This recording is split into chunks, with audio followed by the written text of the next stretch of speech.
Faly miarabanao amin'ny anaran'i Jesosy Kristy amin'ity alarobia fa 20 ny volana septambra ity. Ny rampisodiny famarinana an'io dia mitondra ny lohahevitra hoe ny vavaka fanelanelanana dia natao ho an'ny hafa. Ny teny fanokafana dia nalaina avy tao amin'ny Hebreo 7:7 izay mivaky toy izao amin'ny anaran'i Jesosy.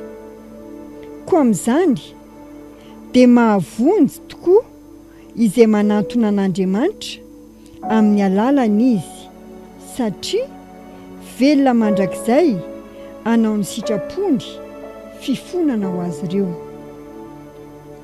Ny vavaka fanelanelanana dia fijoroana eo amin'ny banga, eo anelanelany zavatra rona mihoatra. Tahaka ny fitondrana ny raharaha eo anatrehan'ny fitsarana amin'ny anaran'olon-kafa. Matetika tsy fantatr'izy ireo ny zava-manahirana azy na ny fanampiana ilainy. Ohatra, rehefa manao vavaka fanelanelanana ho an'ny olona izay tsy nateraka indray ianao, dia mety tsy tonga saina amin'izay toerana ara-panahy misy azy izy ireo na ny tokony ilany famonjena.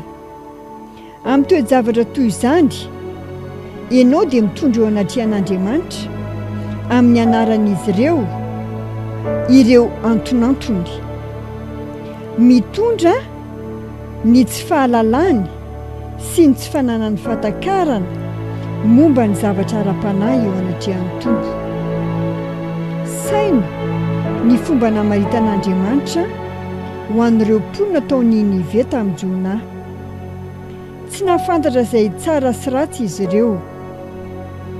Ny rahan'Andriamanitra ho any amin'izy ireo anefa Jona mba hitory sy hampibebaka azy ireo amin'ny faharatsiany.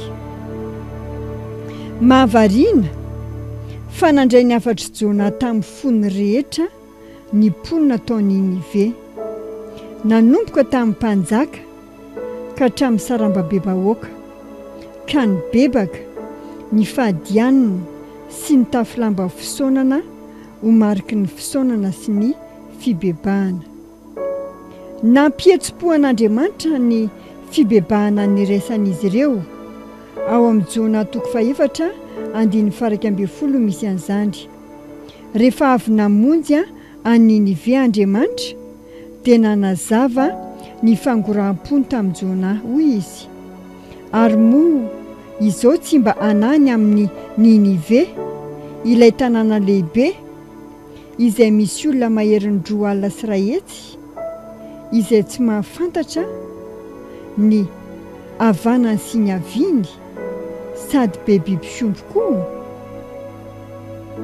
Toy izany koa rehefa mivavaka ho an'ny mpanota isika dia milaza amin'Andriamanitra fa tsy azon'izy ireo ny zavatra hatrehany sy ny ilan'ny famonjena. Marina tokoa fa mendrika ny fitsaran'Andriamanitra noho ny ota izy ireo, kanefa mangataka ho azy ireo isika noho ny sorona nataon'i Jesosy ho azy ireo. Tsy mandresy lahatra an'Andriamanitra isika mba hamonjy azy ireo, satria efa vita ny famonjena amin'ny alalan'i Jesosy, fa kosa mangataka isika mba ny tompo hanomana ny zavatra rehetra izay hitarika azy ireo hanaiky izany famonjena izany. Ity karazana vavaka fanelanelanana ity dia mihitatra mihoatra noho ireo very, ka na dia efa kristianina koa aza dia mety tsy mahalala na mbola mifampitolona amin'ny finoany. Tsy misy fitiavan-tena ny fivavahana ho an'ny hafa.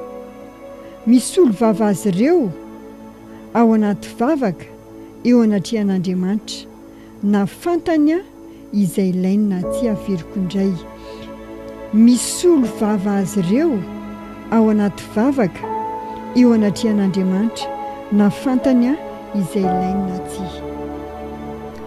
Misy vavaka ho tononoko izay anasako anao amerin'izany amin'ny fandresen-dahatra tanteraka.